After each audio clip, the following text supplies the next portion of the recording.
We are back. Sam Seder on the Majority Report. Emma off today. Joining us, the co-host of Counterpoints, the Washington bureau chief of the Intercept, and now just about to be a 2 times over author. His latest. Wow, look at that. We even have a graphic. The Squad, AOC, and the Hope of a Political Revolution. And that's coming out, what, in like a month? Yeah, end of November, early December. But you can pre-order it now, Sam. Oh, well, I mean, of course, I already have. But you're talking to our audience. If you want it right on your doorstep the day it comes out. I want to get into some of the stuff in the book because I think a lot of it has to do with what we're going through now from what you have told me. But first, you know, the U.S. just hit some, I guess, some targets or some bases in Syria that are supposedly either used by Iranian or Iranian-backed forces. This seems to be part of the strategy to contain the conflict. Yes, more bombing to contain. Yeah, exactly. I mean, I think that's, I mean, honestly, like, I think that's, it feels like Biden is operating like some old guy 50 years ago told Biden like one line, like, you know, always meet, you know, everything with the overwhelming strength or something. And that's been his watchword, and that's it. Because it's absolutely, I think, just bizarre at this point, the way that he is dealing with Israel. I mean, and it is, we're hearing these reports that U.S. military are just sort of aghast at the complete lack of sort of like stage 2 of this thing. Mm-hmm. The IDF, it appears, is raring to go, but Netanyahu seems to be the one who's holding back because he realizes like this is going to be a crap show. And the United States, it's unclear to me like what role the United States is playing here other than just sending over military equipment. The best case reporting I've seen on what Biden is doing behind the scenes is allegedly trying to slow down the ground invasion, and thinks that by then giving carte blanche to this rampage, this like, you know, just absolute catastrophic barrage that then he'll like earn some credibility to be able to slow down this ground invasion. But to me, the 2 huge problems with that: one, the U.S. doesn't need to win credibility with Israel. Like, we finance and arm them.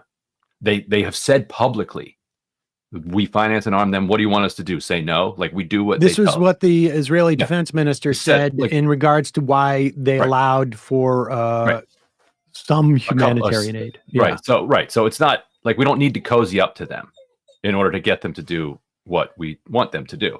But secondly, this bombing campaign is not a sideshow. You know, we're talking thousands of dead. We're talking about what, 1.4 million and growing displaced internally, with nowhere to go, basically.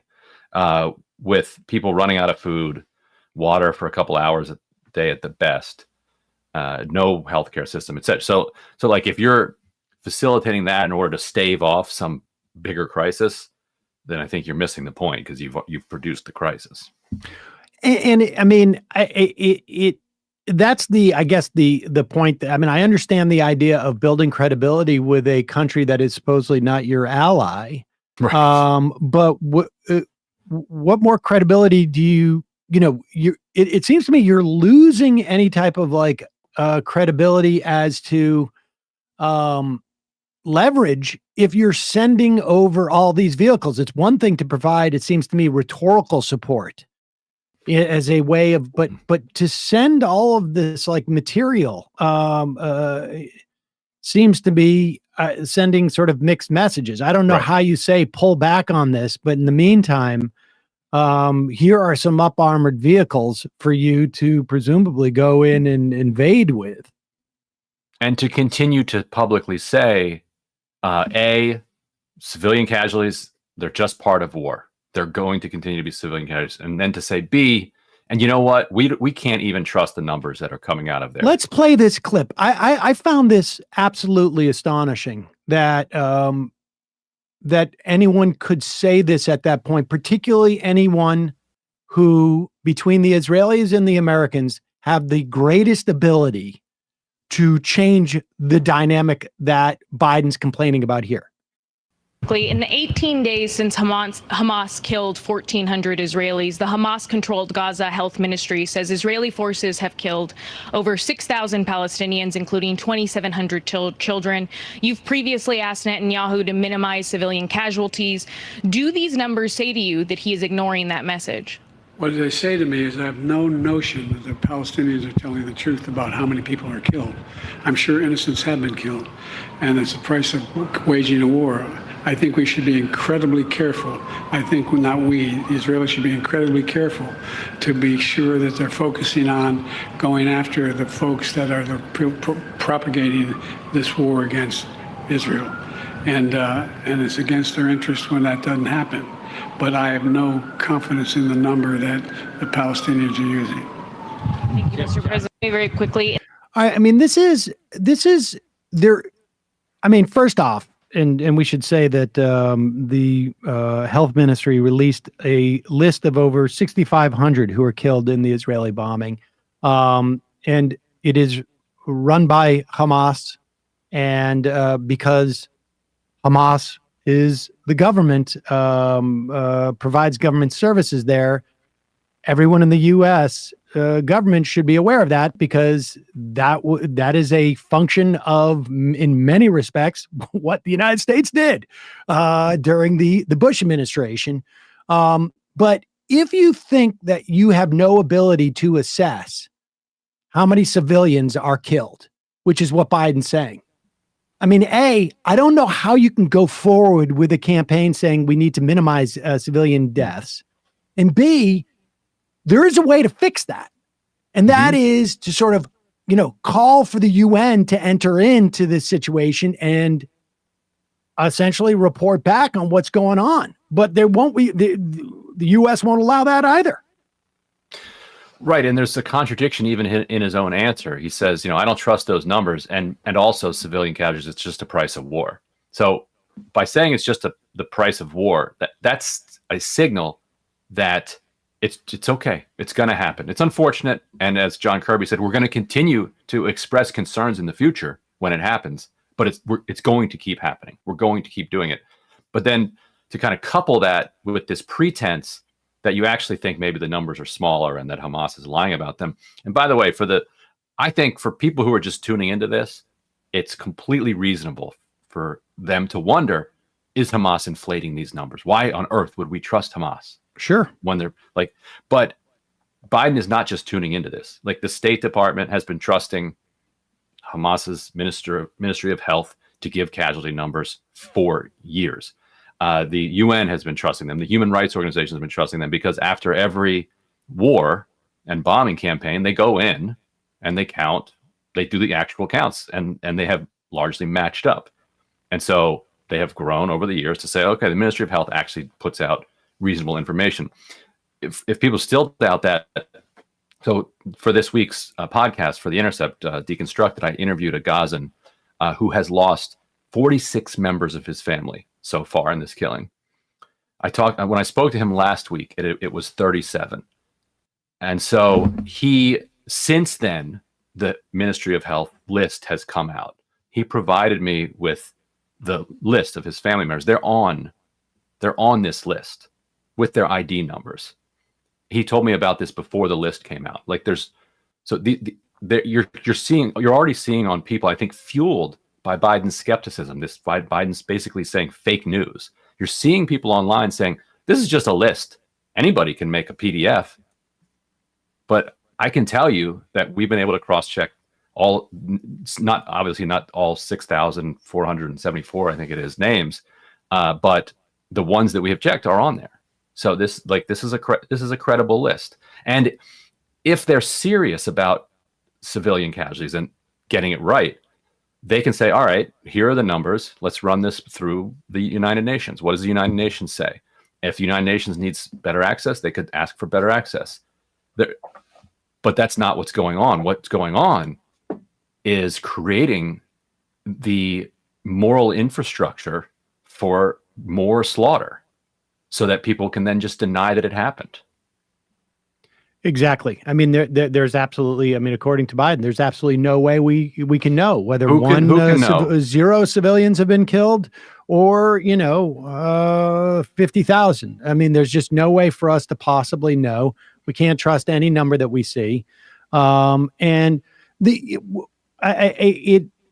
it really is just, I just find it incredibly shocking. And I think, I've seen threads online where historians, have argued that we do this quite a bit for our client states. East Timor comes to mind. I mean, but Sri Lanka, when they killed 50,000 of the what do they call them, the tigers? Yes, fairly recently, and suffered no repercussions.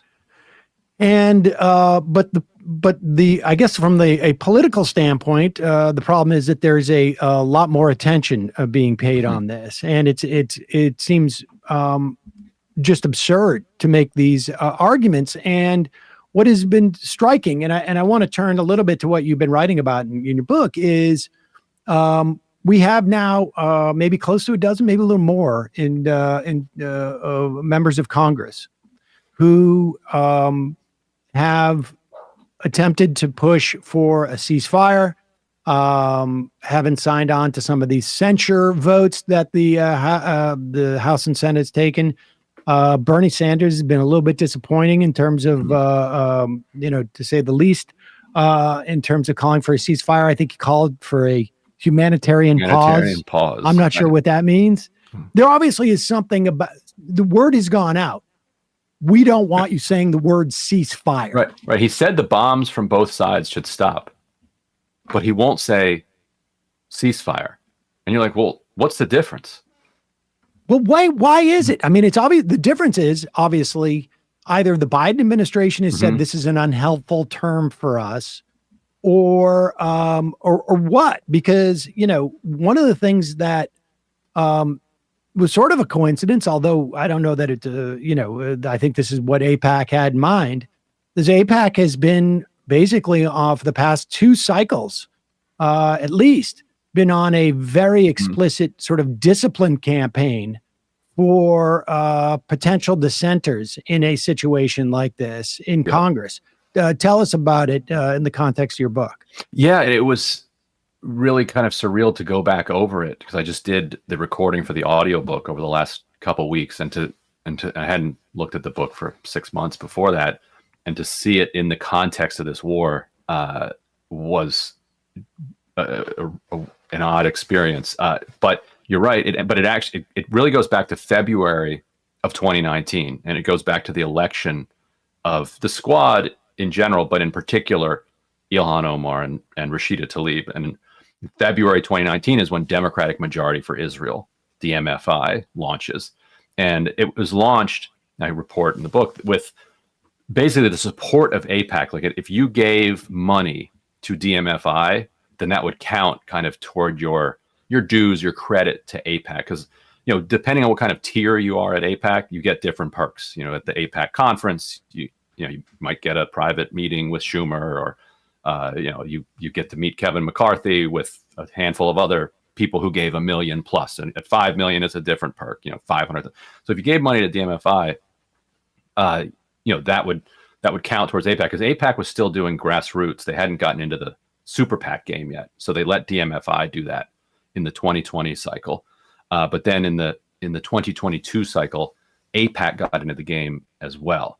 And I write about how J Street, going into that cycle, raised about $2 to $3 million, and they thought DMFI would spend about 10 million, somewhere between 5 and 10, and that would be enough to make them competitive. You don't need to be 1-to-1, because the argument that DMFI and AIPAC are making is so unpopular. They need to spend overwhelmingly. They actually came up with a rough calculation that AIPAC needs to outspend the progressive opponent by about 10-to-1. Wow. But if it's like 2 or 3 or 4-to-1, then it's a clean fight. It's a fair fight. And so then AIPAC comes in with more than $30 million, just throwing over the apple cart, like completely changed the calculation. Because now they could go in and I think they spent $7 million against Donna Edwards in Prince George's County because she had cast a vote when she first got to office in 2009 that was not completely supportive of whatever Israel was doing in Gaza with that particular war, if you remember that one. And they've had it in for Donna Edwards ever since. So when she tried to come back, they just nuked her, spent millions against Summer Lee.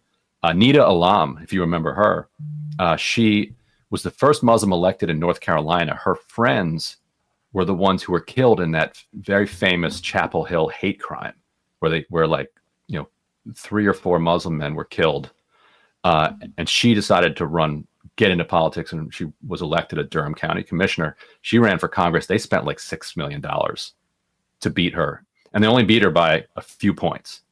So these are the kind of races that these candidates win. Like Donna Edwards wins without this intervention, and then all these other candidates around the country see this happening, and the consultants. And I talked to a bunch of consultants who had these meetings. Oh, DMFI, AIPAC are looking at this race. What do we do? And they would ask. John Fetterman, for instance, the campaign went to DMFI and said, "What do we do? How do we get you not to nuke us? We don't expect that you're going to support us, but Connor Lamb is out here pleading for super PAC support. How do we make sure that he doesn't get it?" And they allowed DMFI, and Mark Mellman has said this on the record, to basically edit their Israel-Palestine platform. And they got it to a place where DMFI was like, "Okay, you're good." And they left Connor Lamb twisting in the wind. And Fetterman wins. This happened in lots of other races. And so that's the context for this debate that we're having now. It was really interesting to see Greg Casar and Max Frost both signed on to the Ceasefire Now resolution, pushed by introduced by Bush and Rashida Tlaib, and both of them were subject to intense pressure from DMFI and AIPAC. Both of them changed their kind of Israel-Palestine positions to not get nuked by AIPAC and DMFI. And then once in Congress, with grassroots mobilization, their districts came back and supported the Ceasefire Now resolution. So kind of a loss for AIPAC and DMFI there. Not a complete loss, but a loss. And what what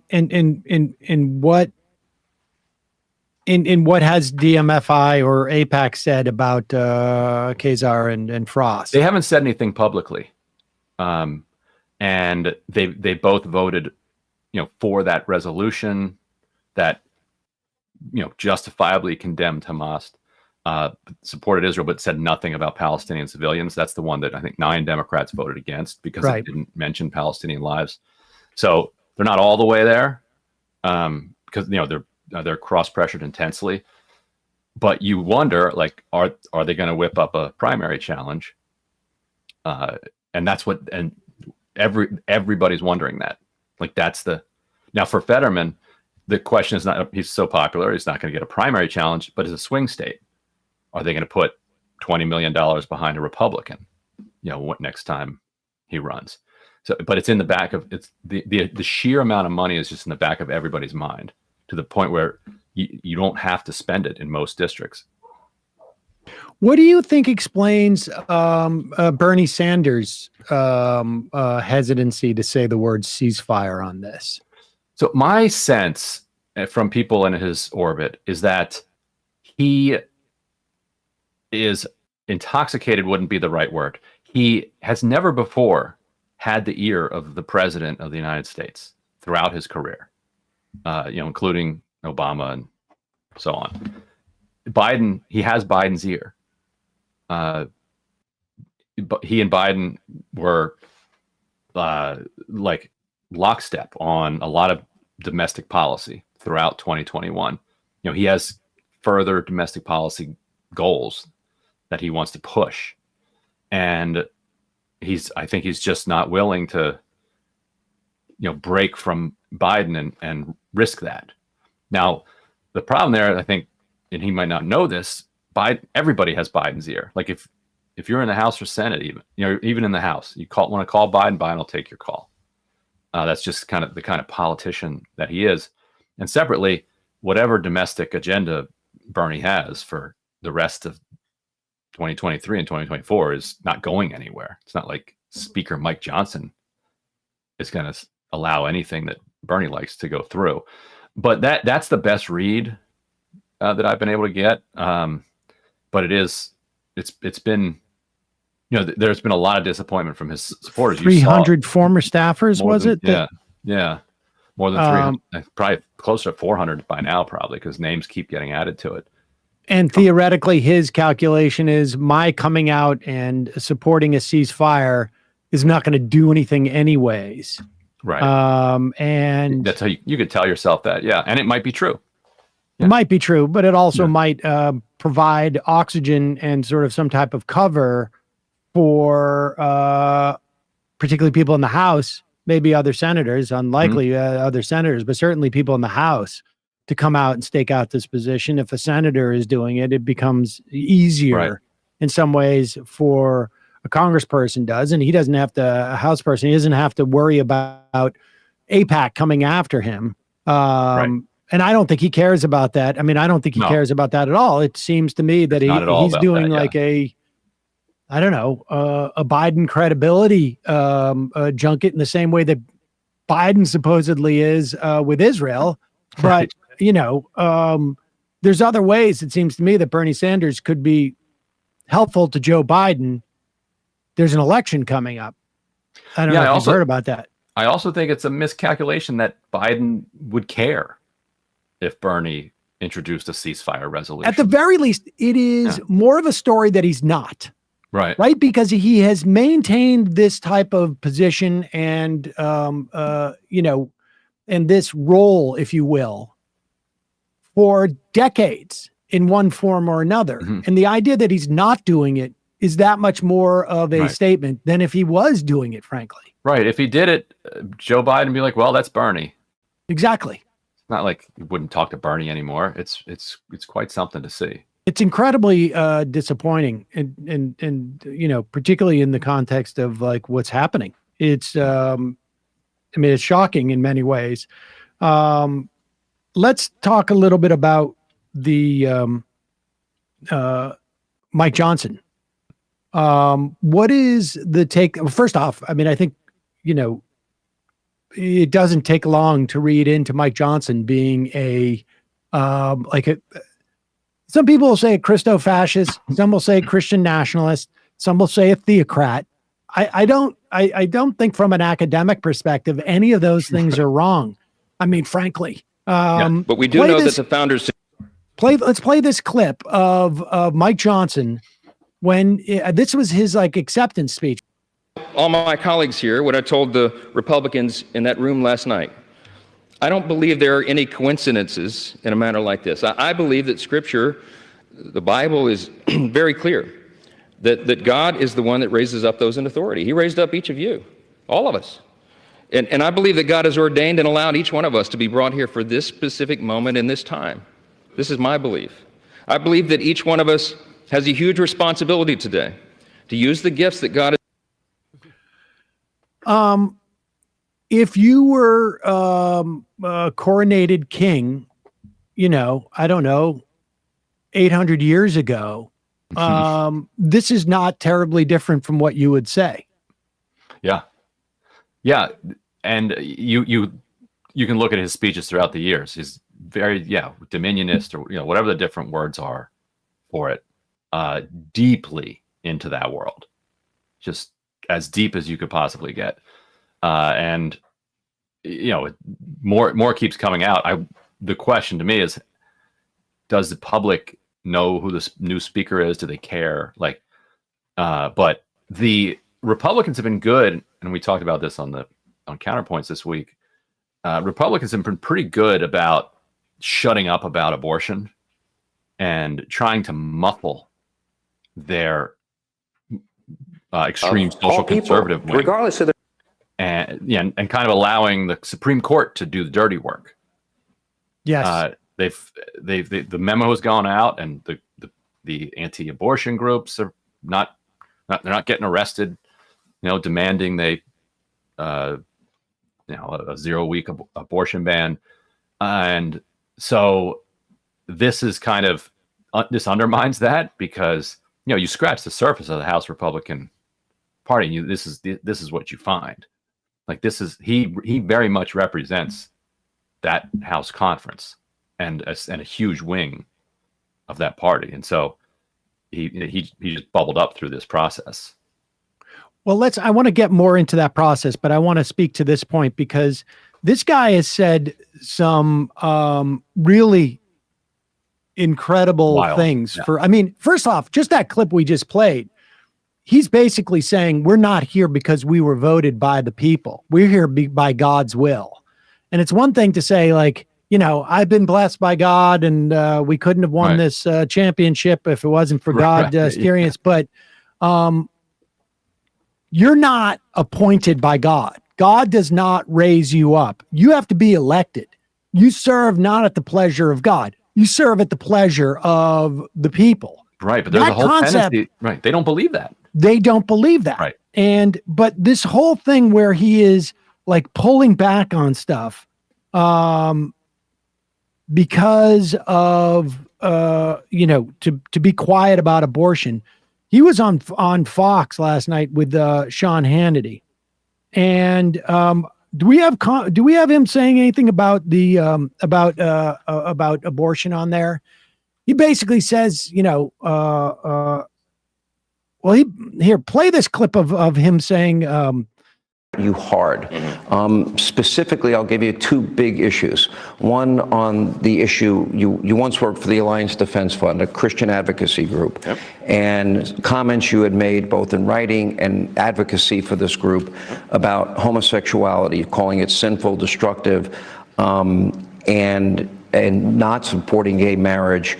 Quote, no clear right to sodomy in the Constitution. You have been getting hammered on this. Yeah. And I want to ask you about it. I want to know exactly, where you stand. Some of these comments were 15 years ago. I don't even remember some of them. I was a litigator that was called upon to defend the state marriage amendments. If you remember back in the early 2000s, I think it was over 35 states, somewhere in that number, that the people went to the ballot in their respective states and they amended their state constitutions to say marriage is one man, one woman. Well, I was a religious liberty defense lawyer, and I was called to go in and defend those cases in the courts. Let me state this very clearly, and there's been questions about this. Let me say where I am. Anybody that knows me will tell you this is true. I am a rule of law guy. I made a career defending the rule of law. I respect the rule of law. When the Supreme Court issued the Obergefell opinion, that became the law of the land, okay? I respect the rule of law, but I also genuinely love all people, regardless of their lifestyle choices. This is not about the people themselves. I am a Bible-believing Christian. Someone asked me today in the media, they said, it's curious, people are curious, what does Mike Johnson think about any issue under the sun? I said, well, go pick up a Bible off your shelf and read it. That's my worldview. That's what I believe. And so that's I make your no personal problem. worldview. It's my personal worldview. But here's yeah. Now, what's interesting is Hannity, who is without a doubt on the God Squad. I mean, he has been a believer in end times for decades, I think. Really, they are working overtime to try and sell this guy to the American public as not being a theocrat.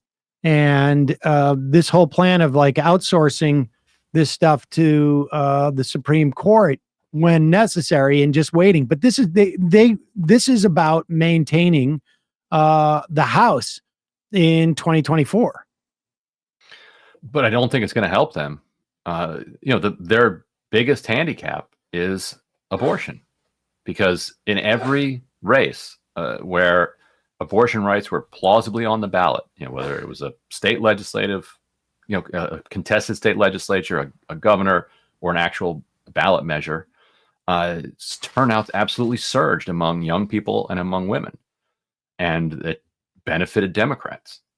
And for them to be raising the salience of that issue is probably going to hurt them. On the other hand, it's not as if abortion rights necessarily need their salience raised. It's one of those issues that, like, even if the media is not talking about it, people understand it.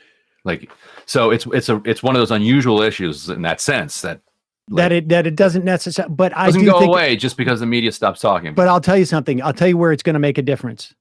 It's going to make a difference with New York Congress people and California Congress people, because when some challenger, I don't know, a Josh Riley running against Mark Molinaro or whoever's going to run against Lawler, they come in and they're going to say, like, you may have this opinion, but you're Speaker of the House. You vote for that guy for Speaker of the House, and you voted for him. Yeah. And that guy is believes this. Let's play this clip. And we should just say, he's a rule of law guy, he says on Hannity, right? And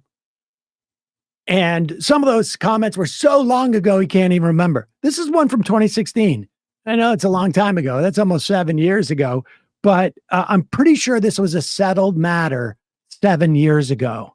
And he still had an issue with it. What's happened, Alex, over the last 60, 70 years is that our generation has been convinced that there's a separation of church and state, right? We heard that term all the time. And most people think that that's part of the Constitution, but it's not. Remember, I'm a constitutional lawyer. What's happened? He's a constitutional lawyer. Yeah. Church and state, not part of the Constitution. But just moments ago, we heard him on Hannity saying Obergefell is settled law. That's the Supreme Court. This guy doesn't. There's one of those two things he doesn't believe. Well, also Roe was settled law. So, like, their claim that that something is settled law doesn't mean anything. That just means it's settled law until they unsettle it again. Yeah. So I think you're right that in these key seats in California and New York in particular, it's going to be tougher, because, like, you look at Kevin McCarthy and you're like, that guy didn't care about anything. I mean, it's harder to hit people with Kevin McCarthy, because he's just like a transactional, like, corporate politician. This guy just exudes what he is. It just pours out of him. And you can just see his speech from 4 days ago and know that he has not changed a single opinion that he had, 20 years ago. It is delightful. And I do want to take a moment to celebrate the fact that working on those, marriage equality ballot measures, working, kind of being on the side he was on, is now something you have to apologize for and explain away. Like, that's nice. That's good. Because you and I remember being in the vast minority at the time. Like, he's right that majorities went out and passed those amendments and those referendums. It's arguably how George W. Bush got elected for the first time, frankly, with a majority. First time he won, in 2004. And I think in the run up to that election, George W. Bush was on national television, 7 p.m. Talk from the Oval Office, promoting a constitutional amendment, for U.S. constitutional amendment to basically declare gay people second-class citizens. I also think, by the way, that Bush and Rove politicizing that the way that they did forced Democrats to take a position that they didn't want to take. Like, Democrats would have been happy to say, marriage is between one man and one woman, but I support civil unions because everybody should be able to visit their loved one in the hospital. They would have been happy to just do that forever. But Rove kind of forced the issue on them. And it took 5-6 years after that. But if you force Democrats to take a position, yes or no, on a clear civil rights question like that, eventually they're going to be forced into the yes side. And they find out then, this is incredibly popular. Everybody else agrees too. Yeah. It was you could say the same thing. Yeah. That Democrats did the same thing with abortion. Mm-hmm. Back in 2004, absolutely. There was, Hillary Clinton was a big proponent of sort of some type of middle ground on abortion, as if that would in any way satiate the right or protect the right to an abortion in this country. What do you think that Johnson's going to do? Impeachment's going to go forward. They're going to I don't know what more they can do on the Hunter Biden front, but that's what it's going to be. What do you think he's going to do in terms of the budget? What do you think he's going to do in terms of I don't know. Are there any other? They're not going to have any other legislative agenda, are they? Or are they? Is he going to force these 18 sort of Biden district Republicans to take votes they don't want to take, or what? They've got what, 2 weeks? No, 3 weeks, 21 days or whatever, to fund the government. November 17th. They're also facing this $100 billion request for both Ukraine and Israel. And interestingly, you had some like conspiracy people out there being like, I think Putin, did this Hamas attack. And it's like, no, but like the Hamas attack is going to grease Ukraine's $60 billion funding. So even if he did, it was a blunder on his part, because you can see Republican support eroding for sending money to Ukraine, but if you couple it with support for the Israeli war effort, it's gonna go through. And Mike Johnson, in that one clip you played from that was the 2000s or 2010s or whatever, he's sitting there preaching in front of an Israeli flag. Oh yeah, I mean, he's a big part of the Christian Zionist movement, I would imagine. Right, and so he's going to do everything he can. McConnell's going to do everything he can to get McConnell's one of the biggest Ukraine war money supporters in Congress, and so he's lost a couple steps for sure, but he's still quicker than Mike Johnson, I'm sure, when it comes. This is a guy who just got elected a couple terms ago.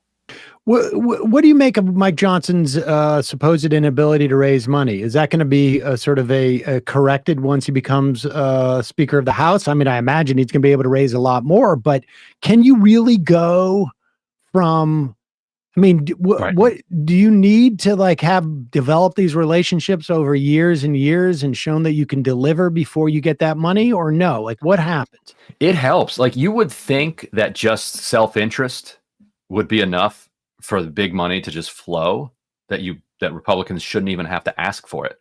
But that's not how super rich people are.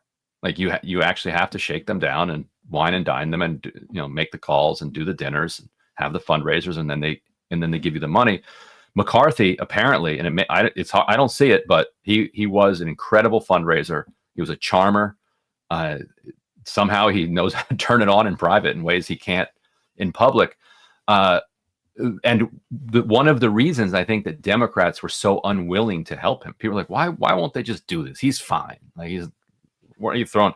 They were so glad to see the tens of millions or hundreds of millions of dollars that he was going to raise, not be raised, and you have to send now Mike Johnson to this fundraiser, who, culturally probably just doesn't connect as well with some of these, super rich Republicans. Clearly doesn't have much of an appetite for it. Just might not be good on the phone with these guys. Like, that does matter. They've had to cancel a bunch of fundraisers because there was, McCarthy was going to be the headliner. That's money that's not coming in for them. So it's an actual potential problem. Republicans are always going to be well financed, but it's kind of a funny own goal in that sense. Did Matt Gaetz win?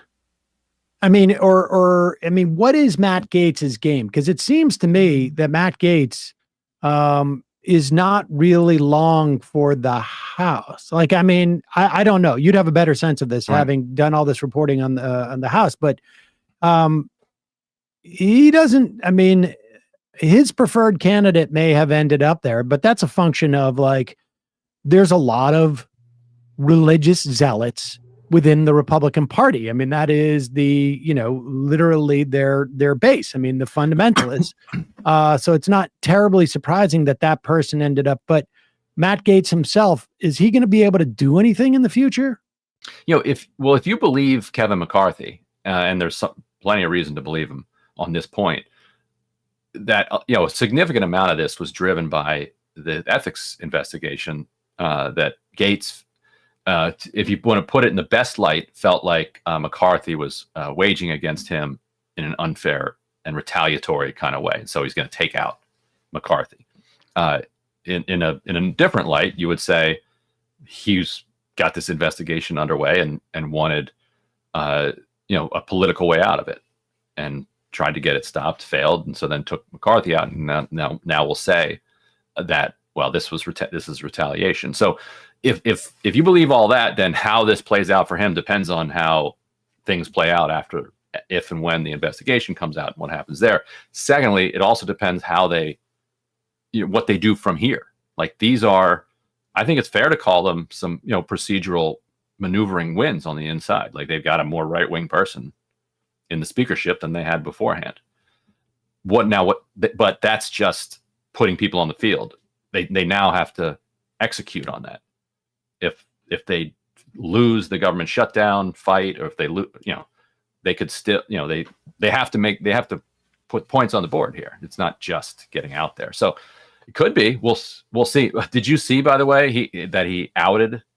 Basically, let's play this clip. And before we do, I want to play this Matt Gaetz clip where he outs apparently a fellow member of his Ways caucus. and Means chairman, one of the most powerful guys in the. I mean, House. It does feel like he is intent on burning the whole place down.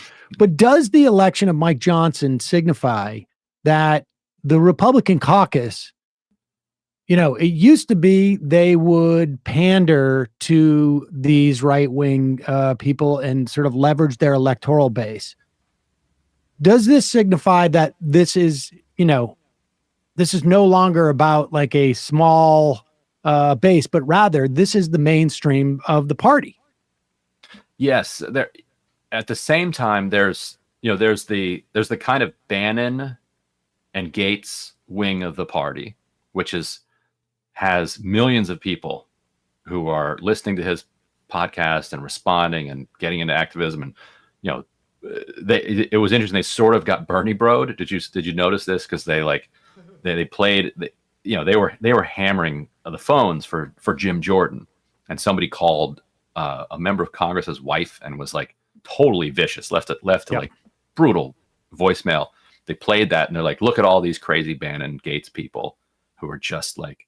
So they turned that energy kind of against them. And I listened to Bannon's podcast a lot to see what they're up to. And they did reflect on that. They're like, guys, let's just try to be a little more polite. Like, it's okay to be polite. You're not selling out the movement by, not sounding like that when you're calling people. But there's that whole wing. That wing is in conflict with the kind of institutional conservative movement. Which Mike Johnson is more a part of. So, but there's like a tenuous alliance between, he's only a recent part of it. He's not like Mike Pence, who's been in it for 30 years or whatever. And so there's still that conflict, but the Chamber of Commerce Republicans have been routed. It's an activist party. Like, the activists have really done a good job of like taking over huge parts of it. We should say, though, Mike Johnson's very amenable to, I think, Chamber of Commerce for sure. In his own way. Absolutely, absolutely. That's why I think they were able to stitch this together. Is that he's part of the God Squad, but he's also, free market fundamentalist as well. But here is Matt Gaetz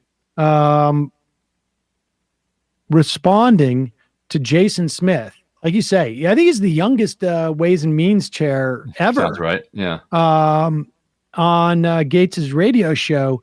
And this is, you'll tell us the implications of this afterwards.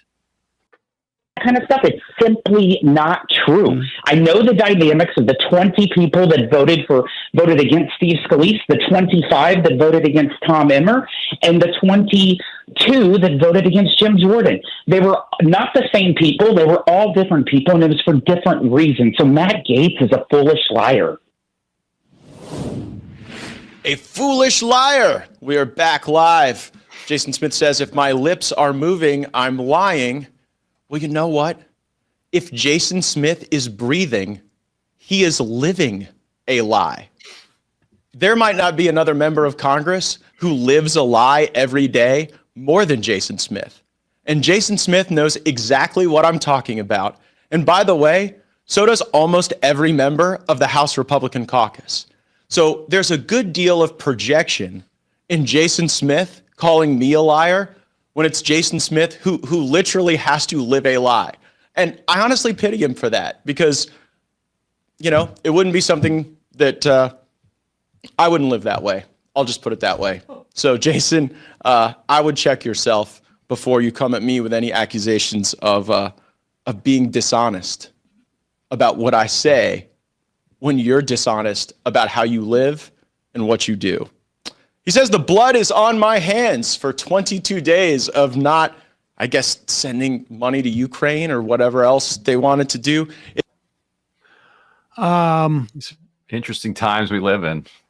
Sure. I mean, I think there have certainly been times where I think it's appropriate to out a lawmaker if they are doing stuff that is sort of like extraordinarily hypocritical and vicious relative to the way their life. And to be honest, I don't know much about Jason Smith at all. I am, outside of just the first 3 words of his, first line or 2 of his bio. What are the implications of this? You heard anybody talk about this on the Hill, or is this basically this is just? I mean, I would imagine I remember Dreyer, was it named Dreyer from California, who was maybe the whip, and this was in the aughts again in 2004, and hearing stories of like half of the caucus wouldn't even shake his hand because he was gay. Right. It really, I don't, they're not going to drum him out of but it's really just sort of like teeing up maybe an opponent of Smith in terms of a primary, or how do you think people are going to respond to that in the Republican caucus? I mean, it's Gaetz is, it goes to Gaetz's reputation as just a live wire and a free actor, like that. There's no predicting what he's going to do, and that's some of his power. I think not. Obviously he can't out the entire conference, but anybody else who's going to criticize him is then going to wonder, like, how's this going to go for me? It's a Trumpian thing in that sense. Like so many candidates in 2016 saw themselves just reduced to size by Trump's like belittling of them, and in the future people were much less willing to kind of tangle with him because he's playing a game that they can't win. Like you saw it when Ron DeSantis or even when like Marco Rubio tried to like come at him. They're just not willing to go the distance that Trump is willing to go. Like DeSantis like says one small thing about him and Trump like posts a picture of him and calls him a pedophile. It's like, boom, you can't compete with that unless you really are willing to compete with that. But so many Republicans want to be Trump without the baggage. And so in order to be Trump without the baggage, you can't call every single one of your opponents gay or a pedophile, which then hamstrings you if they're willing to call you that. Yeah, and you can't be defensive in any way. You have to be 100% offense all the time. Right. But then you're not Trump without the baggage. Then you're just another Trump. And nobody's the real Trump. Matt Gaetz might be able to, there may have been some sort of procedural things, but I wonder in terms of actual material gains, what he's going to get. I mean, the easy part is they don't want much. Right. In terms of like material gains, there's not a big ask there. It really is just like who's going to have power, who's going to have the perks. There's no policy agenda. That's a good point in the sense that what they really want is to be seen fighting. And what their supporters want is to watch them fight. Whether they win, and Gaetz has said this explicitly, like whether we win or not is not the point. Like people want us to fight. And you see that on the left too. Oh, without a doubt. The point is not winning. Well, I mean, the difference is I totally think that, yes, people want to see their politicians fighting on their behalf. But the gains for Republican, there's no policy prescription that is their gains are measured against. So much of it is cultural, and whether and really, frankly, identitarian, right? Like that's the irony of all of this, is that when Democrats want Democrats to fight, it is in the service of delivering some type of material benefit. And even if you're going to lose, there is an argument that sometimes you can lose well. There's times you can lose poorly as well, obviously. But sometimes you can lose well and win the next time. Yeah. And win the next time, particularly against Republicans, right? Because the way you do this with a two-party system is you try and highlight the differences in that respect in pursuit of these policy goals. With the Republicans, they just want to highlight the differences, but it's not in pursuit of necessarily policy goals as much as it is sort of like more cultural domination. Yeah. And with Democrats, you can also do it in primaries. Like you can show what the difference is and then run in primaries. To say a word of praise for Gaetz, by the way, when it comes to let's say Yemen or troops in Syria or military adventurism throughout Africa, he's been one of the best kind of allies of the kind of movement to try to restrain American militarism abroad. Now, when they tried to get him to work with them on some Central and South American stuff, and he just said no. Like that's when they say America first, they include Central and South America. Right. Like Monroe, strength and doctrine. But he's not a lefty, so he's not going to agree with you on everything. But there's a lot that he is actually really useful for. So in some ways, it's there have been a lot of folks on the left who want him to be able to be more credible because he's the only one who's willing to put forward a resolution on Niger. I think the idea of him bringing along other Republicans for something like anything like that is sailed. It's sailed, right? He's done.